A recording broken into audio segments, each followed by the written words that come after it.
अच्छा जी, तो अब है एक्सरसाइज 9.2 का question number 9।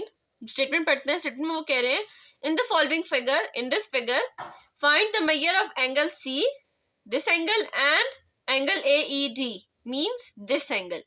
We have to find this angle C and angle E.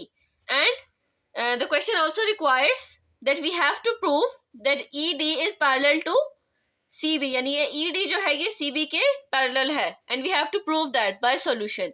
तो हम उसे कैसे प्रूव करेंगे, एंगल्स की वैल्यू कैसे फाइंड करेंगे, तो उसके लिए पहले हम इसकी डायग्राम ड्रॉ कर लेते हैं अपनी कॉपी के ऊपर, देन उसके सोल्यूशन की तरफ चलते हैं। तो ये मैंने सारी की सारी डायग्राम के अंदर जितनी एंगल्स वगैरह पता थे उसके अकॉर्डिंग मैंने एज इट इज बुक वाली डायग्राम ड्रॉ कर ली है। सबसे पहले हम फाइंड कर लेते हैं एंगल E, ठीक है ना। एंगल E फाइंड करने का तरीका ये है कि हमें, आप लोगों को ये बात तो पता ही होगी कि किसी भी ट्राइंगल की तीनों साइड्स की एंगल का सम किसके इक्वल आता है, 180 के डिग्री के इक्वल। अगर नहीं पता तो पता चल जाएगा मेरी वीडियो के थ्रू कि किसी भी ट्राइंगल की आप बात कर ले, कोई भी ट्राइंगल हो तो उसकी, जैसे अब एक ये ट्राइंगल है ना AED, अब इस ट्राइंगल के जो तीनों एंगल्स है ना इनका सम किसके इक्वल होगा, 180 डिग्री। कोई भी ट्राइंगल आप ले लें तो किसी भी ट्राइंगल की तीनों साइड्स के एंगल का सम किसके इक्वल होता है, 180 डिग्री। तो हम लिख सकते हैं, अगर हम इस छोटी वाली ट्राइंगल को कंसिडर करें तो angle A plus angle D plus angle E is equals to 180 degree आना चाहिए, क्योंकि sum of three angles of a triangle is equal to 180 degree. Now by putting the values of remaining angles, so angle A is equals to 40 degree plus angle D is equals to, this sign shows that the angle has a value of 90 degree, so angle D is 90 degree plus angle E is equals to 180 degree. Now by adding 40 and 90, तो 40 plus 90 would be equal to 130 degree. 130 degree plus angle E is equals to 180 degree. 130 वहां जाके minus हो जाएगा, angle E is equals to 180 degree minus 130 degree. So angle E would be equal to 50 degree, यानी angle AED जो हमने find करना था वो बेसिकली ये एंगल था जो कि एंगल E था, तो वो किसके इक्वल आया है, 50 डिग्री के, ठीक है। अच्छा जी, एंगल E तो निकल आया। अब एंगल C के लिए हम क्या करें, सेम यही फॉर्मूला लगाएंगे कि sum of three angles of a triangle is equal to 180 degree. पहले हमने ये छोटी ट्रायंगल कंसीडर की थी AE and D, अब हम ये बड़ी वाली ट्रायंगल कंसीडर करेंगे AC and B, ये पूरी ट्रायंगल कंसीडर करेंगे, ठीक है। तो इसके तीन एंगल्स कौन से बनते हैं, angle A, angle C and angle B। बड़ी ट्रायंगल ले ली ना हमने, पूरी ट्रायंगल ले ली, तो इसके तीन एंगल्स कौन से हैं, angle A plus angle C plus angle B is equals to 180 degree. Sum of three angles of a triangle is equals to 180 degree. Angle A की हमें वैल्यू पता है 40 डिग्री है, प्लस एंगल C हमने find करना और angle B भी हमें बता रहे हैं कि ये 90 डिग्री है, so is equals to 180 degree. वही 90 प्लस 40 130 degree plus angle C is equals to 180 degree, angle C is equals to 180 degree minus 130 degree, so angle C will also be equal to 50 degree. दो बातें जो हमने find करनी थी question के according, angle E and angle C, वो हमने find कर ली। तीसरी बात हमने बतानी थी कि ED और CB पैरेलल हैं कि नहीं है, तो उसके आंसर में आप लिखेंगे yes ED is parallel to CB। अब ये बात मुझे कैसे पता चली, मैंने जब आप लोगों को इसका कॉन्सेप्ट समझाया था पैरेलल वाला, तो मैंने पहला जो कॉन्सेप्ट दिया था वो एंगल्स का दिया था। मैंने कहा था एक साइड के एंगल की आंसर सेम आता है, यानी इस साइड के दोनों एंगल का आंसर सेम होगा और इस साइड के दोनों एंगल्स सेम होंगे। तो आप देख सकते हैं इस साइड के भी दोनों angle, angle D and angle B is equals to 90 degree and angle E and angle C is equals to 50 degree. तो इस साइड के भी एंगल सेम है और इस साइड के एंगल भी सेम है, यस। तो हम लिखेंगे yes ED is parallel to CB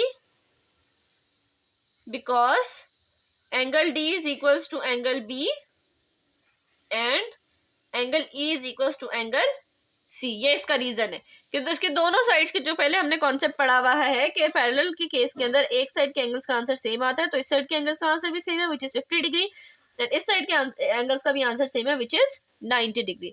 so by this method we have concluded that ED is parallel to CB। तो अब है इसका क्वेश्चन नंबर 10 9.2 का। अब वो कह रहे हैं in the figure triangle XYZ, यानी ये बड़ी वाली जो ट्रायंगल है is an equilateral triangle. Equilateral triangle कौन सी होती है, जिसके सारे एंगल्स बराबर होते हैं, यानी angle X, angle Y and angle Z, इन तीनों की वैल्यू क्या होगी, सेम होगी, क्योंकि ये XYZ इक्विलेटरल ट्रायंगल है। पहली बात। ये हो गई। दूसरी बात वो क्या कह रहे हैं, and L M is parallel to Y Z, यानी जो एल एम है ये किसके पैरेलल है, वाई जेड के। दूसरी बात हो गई। तीसरा फाइंड हमने क्या करना है, angle A and angle B, ये फाइंड करना है। और दूसरा हमने बताना है कि जो छोटी वाली ट्राइंगल है इसकी टाइप क्या है। बड़ी वाली ट्राइंगल की तो टाइप बता दी ना उन्होंने, एक्स वाई जेड की, ये इक्विलेटरल ट्राइंगल है। तो वो कह रहे हैं आप बताएं ये एक्स एल और एम जो है ये ट्राइंगल की टाइप क्या है। तो डायग्राम मैंने एज इट इज बना ली हुई है जैसी बुक के ऊपर थी। अब जो 3 बातें बुक के अंदर बताई हुई है मैं वो भी बारी बारी यहाँ पे लिख देती हूँ। उन्होंने कहा था कि ट्राइंगल एक्स वाई जेड क्या है, X Y Z is equilateral triangle, equilateral triangle, ये पहली बात बताई हुई थी हमें क्वेश्चन के अंदर। दूसरी बात हमें क्या बताई हुई थी कि एल एम और एक्स वाई पैरेलल है, यानी L M is parallel to X Y. तीसरी बात हमने फाइंड करना है angle A and angle B find करना है। और चौथी बात उन्होंने हमें कहा है कि आप बताएं कि type of triangle X L M, इस छोटी वाली ट्राइंगल की टाइप बतानी है हमने। तो ये 4 बातें क्वेश्चन के अकॉर्डिंग है हमारे पास।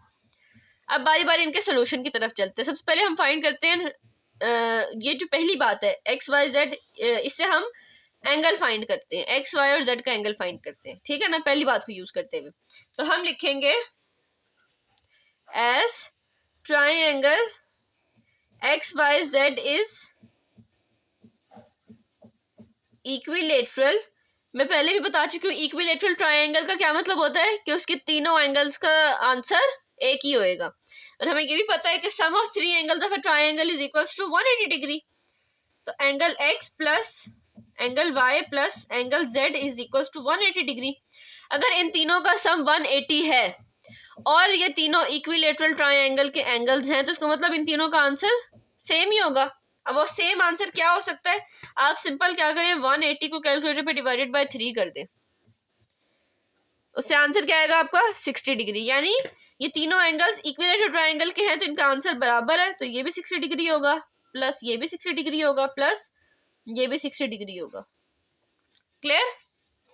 अब ये एंगल एक्स क्या है 60 डिग्री, एंगल वाई क्या है 60 डिग्री, एंगल जेड क्या है 60 डिग्री, पहली बात। दूसरी बात उन्होंने कहा है एल एम पैरेलल है एक्स वाई के, एल एम एक्स वाई के पैरेलल है। पैरेलल के केस में पहला जो फॉर्मूला बताया था वो ये बताया था कि एक साइड के एंगल्स बराबर होंगे, इस साइड के दोनों एंगल बराबर होंगे और इस साइड के भी दोनों एंगल बराबर होंगे, यानी एंगल एल बराबर होगा एंगल वाई के एंड एंगल एम बराबर होगा एंगल जेड के। तो एंगल वाई क्या है 60 डिग्री, तो एंगल एल भी क्या होगा 60 डिग्री। सिमिलरली एंगल जेड क्या है 60 डिग्री, तो एंगल एम भी क्या होगा 60 डिग्री। अब एल की एक्चुअली में वैल्यू क्या है ए, ये हो गया जी, एंगल ए फाइंड हो गया इस तरह। और एंगल वाई एम की एक्चुअल वैल्यू क्या है बी, तो which is equal to angle B. तो ए और बी एंगल भी निकल आए, ठीक हो गया जी। अब तीसरी चीज वो क्या कह रहे हैं आप बताएं व्हाट टाइप ऑफ चौथी चीज है what type of triangle is X L M, ये छोटी वाली ट्राइंगल की टाइप बतानी है, ठीक है। अब उसकी टाइप हमें कैसे पता चलेगी, देखें इसके अंदर 3 एंगल्स आ रहे हैं ना, angle X, angle L and angle M. Angle X किसके इक्वल है 60 डिग्री के, एंगल एल किसके इक्वल है ए के, और एंगल ए क्या है अभी हमने फाइंड किया 60 डिग्री। सिमिलरली एंगल एम किसके इक्वल है बी के, और बी एंगल क्या है वो भी 60 डिग्री है। तो यानी इसका मतलब है कि छोटी वाली जो ट्राइंगल है ये एक्स एल और एम, इसके भी तीनों एंगल्स क्या हैं सेम है। और किस ट्राइंगल के तीनों एंगल्स का आंसर सेम आता है इक्विलेटरल।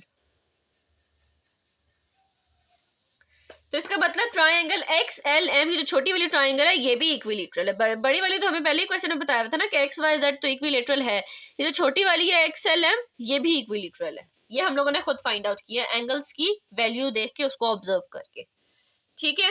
अब इस एक्सरसाइज 9.2 का लास्ट पार्ट है, पार्ट नंबर 11, उसमें वो कह रहा है find the height of shorter tree, ठीक है। तो यानी हमने शॉर्टर हाइट की वैल्यू हमने फाइंड करनी है जिसको मैंने सपोज कर दिया है x। बाकी हमें क्या वैल्यूज गिवन है, if the longer one is 12 metre high, longer tree की वैल्यू क्या है 12 metre, from the ground level where the observer is a distance of 25 metre from the shorter tree, shorter tree से observer का distance कितना है 25 metre, and the distance between both the tree is, इन both trees के बीच का distance कितना है 5 मीटर। इसके अकॉर्डिंग हमने डाटा अरेंज किया, डायग्राम मैंने ड्रॉ कर दिया। अब यहाँ पे भी वैल्यूज लिख लेते हैं कि शॉर्टर ट्री की हाइट फाइंड करनी है। ऑब्जर्वर का शॉर्टर ट्री से 25 मीटर का डिस्टेंस है, शॉर्टर और लॉन्गर ट्री का आपस में डिस्टेंस है 5 मीटर, और लॉन्गर ट्री की हाइट है 12 मीटर। तो अब आप गौर करें तो ये एक ट्रायंगल बन रही है। मैं इसको ट्रायंगल की फॉर्म में ड्रॉ कर देती हूँ। ये देखें, ये लॉन्गर ट्री 12 मीटर का, ये आ गया शॉर्टर ट्री जिसको फाइंड करना है, ये आ गया 5 मीटर, ये आ गया 25 मीटर, और ये है ऑब्जर्वर। ठीक हो गया जी। अब बहुत सिंपल सी चीज है, आपने बेस वाला फॉर्मूला तो पढ़ा हुआ ही है। बेस, इसके अंदर एक बेस अननोन है ना ट्राइंगल की, एक छोटी ट्राइंगल है, ये बड़ी ट्राइंगल है। क्या चीज अननोन है? एक बेस अननोन है। तो तीसरा वाला जो फॉर्मूला पढ़ा था बेस वाला, सिंपल वो लगा दें। तो बेस में x डिवाइडेड बाय दूसरी बेस क्या है 12 मीटर, इक्वल हो जाएगा छोटी ट्राइंगल की side which is 25 metre divided by बड़ी ट्राइंगल की साइड। बड़ी ट्राइंगल के अंदर ये पूरा एरिया आता है, तो 25 प्लस 5। ठीक हो गया। आप इसको सॉल्व कर लें। x is equal to 25 plus 5 30 multiply by 12। As it is just इसको कैलकुलेटर के ऊपर डालें। 25 मल्टीप्लाई बाय 12 300 डिवाइडेड बाय 30, तो आंसर क्या आता है 10। So x is equal to 10 metre, ये इसका आंसर है। तो ये थी जी एक्सरसाइज 9.2। आई होप कि आप लोगों को इसके सारे पार्ट, सारे क्वेश्चन समझ आए होंगे। अगर नहीं आए समझ, कोई कंफ्यूजन है, कोई मसला है, तो आप लोग कमेंट्स में भी पूछ सकते हैं, मैं आपको एक्सप्लेन कर दूंगी। तो इंशाल्लाह मिलते हैं नेक्स्ट वीडियो के साथ। और अगर आप मेरे चैनल के ऊपर नए हैं तो मेरे चैनल को सब्सक्राइब करें, वीडियो को लाइक करें और इसको फ्रेंड सर्कल में भी शेयर करें। Thank you, Allah Hafiz.